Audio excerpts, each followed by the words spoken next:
Member for the Western Arctic.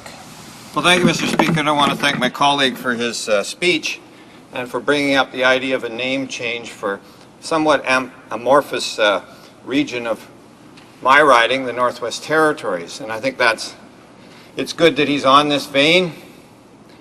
In this House today, the Northwest Territories is not recognized as a riding name for my riding.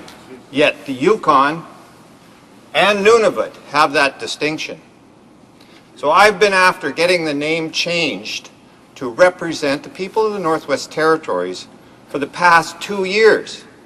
His party has been blocking unanimous consent to right this particular wrong that comes out of the time when the Northwest Territories was divided into Nunavut and the Northwest Territories.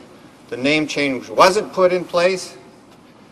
I think it's almost outrageous that this would not pass with the unanimous consent of the whole House of Commons for such an important region in our country. Proper respect. Would my honourable colleague support my efforts to achieve unanimous consent in this legislative assembly, in this House of Commons, as soon as possible for my riding the Northwest Territories? The Honourable Member for Prince Edward Hastings. Well, thank you, Mr. Speaker. I think we're sort of talking apples and oranges here, not a comparison with respect to the member, and that provincial issues, national issues, and international issues do have different obligations and therefore different rights and responsibilities. I certainly have no difficulty with the member supporting his position on a Canadian national identity for his region. I think that admirable.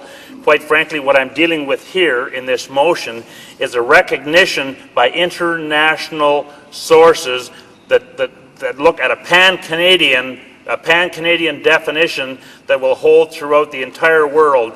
And so I do think that there is a bit of a difference there. However, I think the member has a very, very valid point, and I certainly would be open to discussions with him to see if we can further his considerations.